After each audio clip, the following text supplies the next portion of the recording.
você investir em várias áreas. Tá. E aí entra uma parte, a gente pode arrumar nossa infraestrutura com isso. Só que tem ainda um outro efeito. Se o governo ficar com fama de bom pagador, os juros caem. Com os juros caindo, o que acontece com o investidor? Todo investidor, até um investidor humilde, ele investe. Em vez de ele comprar título do tesouro, ele começa a investir na bolsa. Ele começa a investir em ações, começa a valer mais a pena você investir em ações. Um cara que é um capitalista, um cara que é um banqueiro, vamos colocar aí, ou um investidor, ele fala, vou botar minha grana em título do tesouro ou eu vou construir uma fábrica. Porque os juros mais baixos permitem isso. Sim. E do outro lado, você consegue também fazer uma curva de queda dos impostos, porque se os seus gastos não são tão grandes e você tem uma economia ficando mais quente, você arrecada mais sem a despesa crescer tanto. Logo, você pode abaixar o imposto. Tá. Que é isso que eu quero fazer. Tá. E aí, dentro disso, que a gente ainda tá na questão da reforma... Mas você entendeu o ponto? Assim, não é fácil fazer isso. Eu imagino. Sim. Isso aí, assim, a gente vai mexer com o interesse de um monte de lobby. E as pessoas vão xingar, vai ficar tudo, não, mas isso aqui não dá pra mexer. Isso não dá, porque aqui no Brasil, infelizmente, isso dá muita raiva, cara. Todo mundo quer ser a exceção. Todo mundo quer uma exceção. Contra, né? Todo mundo quer ser exceção. Tipo assim, não, ó, vai fazer essa regra pra todo mundo, mas pra mim tem que ser diferente. Não, pra mim, mas eu sou diferente. E aí ferra tudo. Só que aí você vai ter que ter aquele monte de gente que vai ser a favor da sua ideia também, né? Que é os 300 e pouco lá, né? Que precisa convencer o parlamento e a sociedade brasileira, e todo mundo precisa entender que se não fizer isso, o Brasil acaba. Sim. Se não fizer isso, o Brasil acaba. Nós estamos indo para uma rota de colisão que é orçamentária, é moral. Esses dias eu vi um artigo do presidente do Tribunal de Contas da União falando, né? Se o Brasil continuar do jeito que tá, daqui a 5 anos a gente não vai conseguir mais pagar as aposentadorias. E foi o próprio presidente do TCU que falou isso, né? Olha, é exatamente. Lembra que eu falei da relação dívida-PIB? Que a dívida tá subindo muito? Não vai conseguir. Tá. Vai dar default, vai dar calote. Só que pergunta pras pessoas se elas estão ligando pra isso. Ou pergunta pros políticos. Pergunta se algum dos outros candidatos a presidente, pré-candidatos a presidente, Lula, Flávio, Zema, Caiado, estão falando disso nessa mesma intensidade. Porque tira voto. Não é interessante, tira né? Voto. O pessoal quer ganhar. Voto, o que eu ganho? O pessoal quer te contar historinha. Entendeu? E no final eles vão ganhar, porque a redução de imposto vai melhorar a vida de todo brasileiro, né? Óbvio. Só que ó, eu vou dar um exemplo. Vou dar um exemplo de um tema que é espinhoso, ninguém quer falar. Zona Franca de Manaus. A gente gasta por ano dezenas de bilhões com a Zona Franca de Manaus. São dezenas de bilhões. Aí pensa não, mas poxa, a gente tá com essas dezenas de bilhões ajudando a população de Manaus. Manaus é uma cidade bem precária. 2, como é que Manaus é uma cidade de 20 milhões de habitantes, 15 milhões, é um lugar com 2 milhões e pouco. Não tem tanta gente assim pra você gastar dezenas de bilhões para você manter aquilo ali. O que a gente está alimentando? A gente está criando um grupo de empresários, empresas que vivem desses benefícios fiscais, ficam multibilionários. Aí vai dar, não sei se a Coca-Cola ainda tá lá, mas a Coca-Cola tinha operação lá, operação de moto, não sei o quê, com uma irracionalidade que não faz nenhum sentido você produzir ali aquelas peças, nenhum sentido. E com a justificativa, mas se não fizer isso, acaba. Mentira, não acaba nada. A gente consegue fazer uma transição para outro modelo que não dependa de subsídios como hoje. E aí, a gente pode falar em corte de impostos para a população, porque o que eu quero fazer é o seguinte, a gente vai mexer com subsídios de empresas, subsídio de vários setores, que vai precisar mexer, um monte de setor que tem subsídio, que tem as famosas renúncias fiscais, que é a mamata fiscal de quem faz pressão, e em troca, eu vou fazer corte de imposto para todo mundo. Então, em vez de eu beneficiar o fulano aqui, ali ou ali, tudo que eu cortar vira corte de imposto. Então eu beneficio todo mundo. Porque a gente tem que parar de ter exceção. A gente é o país da exceção. Então o cara da Zona Franca de Manaus, não, eu sou exceção. Galera, eu sou diferente. Mas por que você é diferente? Só 2,5 milhões de pessoas vivem aí. Não faz sentido vocês terem um benefício na casa de varia, sei lá, de 30 a 50 bi. É muita grana. É muita grana. Se você for pegar o orçamento da prefeitura de Salvador, que é uma prefeitura similar a Manaus, vamos colocar maior até, ela não é... Ela é muitas ordens de magnitude menor do que o que a gente gasta para permitir a existência da Zona Franca. Tá. Então, assim, a Zona Franca de Manaus tem que ser substituída por um modelo, por exemplo, que não dependa de peças logisticamente tão pesadas, tem que fazer cabotagem, avião, roda pra lá, um custo logístico estúpido. Aquelas peças, se você acaba com a Zona Franca de Manaus, realmente não vai ficar nenhuma daquelas metalúrgicas ou montadoras de produtos, porque aquilo é logisticamente inviável. Só que você ter toda uma cadeia de produção ligada a farmacêuticos, ligada a produtos oriundos do universo da floresta, os serviços que você pode ter ali, você consegue ter uma economia boa, sustentável, que mantenha bons empregos. Tá. O que não dá é a gente gastar tanto para ter isso. Aí, dentro desse ponto ainda da economia,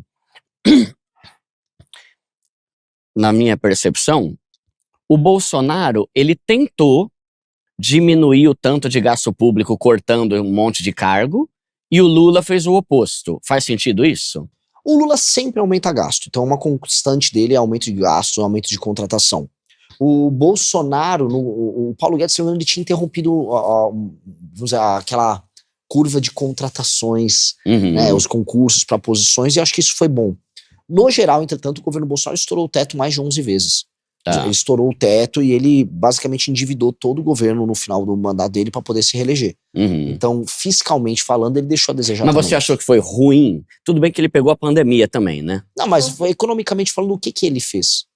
Tá. Ô, Renan, aproveitando aqui a pergunta do Duda, era basicamente a mim. O Brasil tá tão bagunçado, né? E a gente, quando fala de economia aqui no Educação Financeira no programa, a gente fala que a pessoa tem que cortar isso, cortar aquilo, se sacrificar.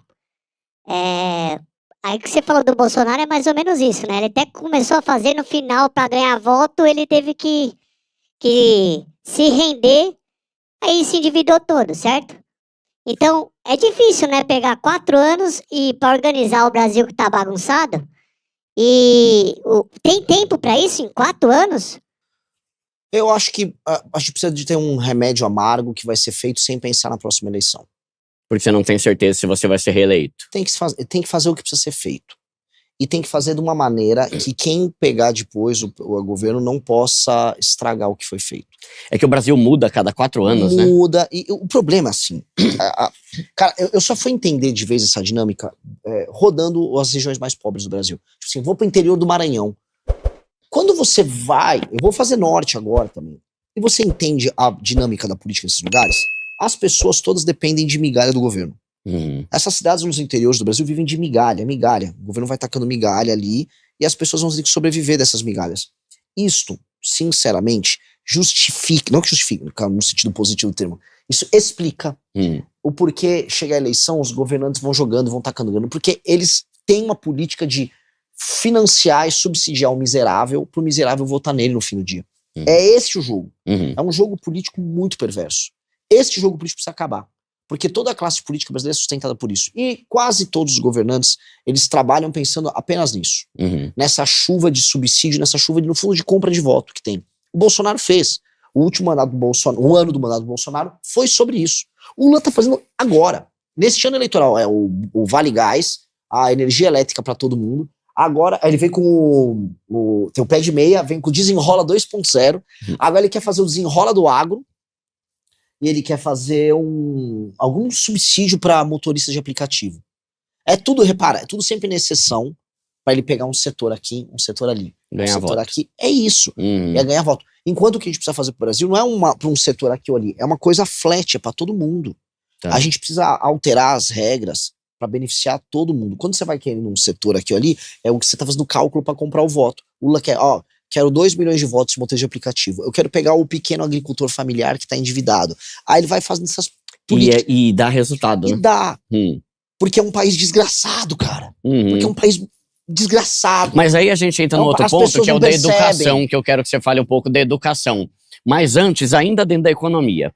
Eu não sei se você viu, teve algum deputado que falou algo assim: a gente agora vai dar isenção de imposto de renda para quem ganha até 5 mil. Beleza. O cara fez os cálculos e ele falou que se o governo diminuísse os gastos, daria para dar isenção para quem ganha até 12 mil reais.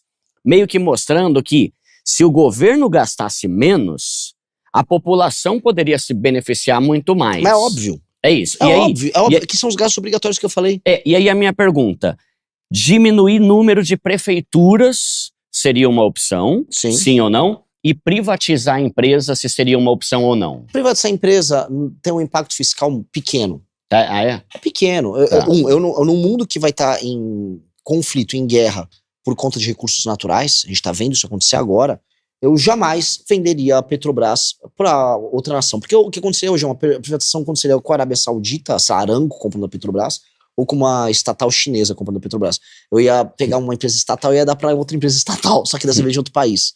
É mais fácil a gente regular o setor de uma maneira bacana, pro-business, pra gente facilitar que as pessoas tenham acesso a gasolina e combustíveis baratos, do que eu sair vendendo as coisas. É aquela coisa, sabe assim, de educação financeira. Você não resolve as suas dívidas, e aí como você não tá pagando as contas em casa, você começa a vender os teus bens em vez de cortar suas despesas. Entendi. Então eu sou contra. Primeiro que o efeito é nulo, se a sua despesa corrente vai estar alta, você vai precisar vender outra coisa no mês seguinte. Tá. Eu prefiro, vamos resolver no campo da despesa, do que precisar privatizar para pagar a conta. Eu não vou fazer isso.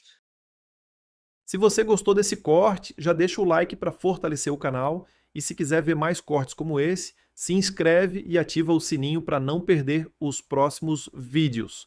Leva só um segundo e ajuda muito. Tamo junto!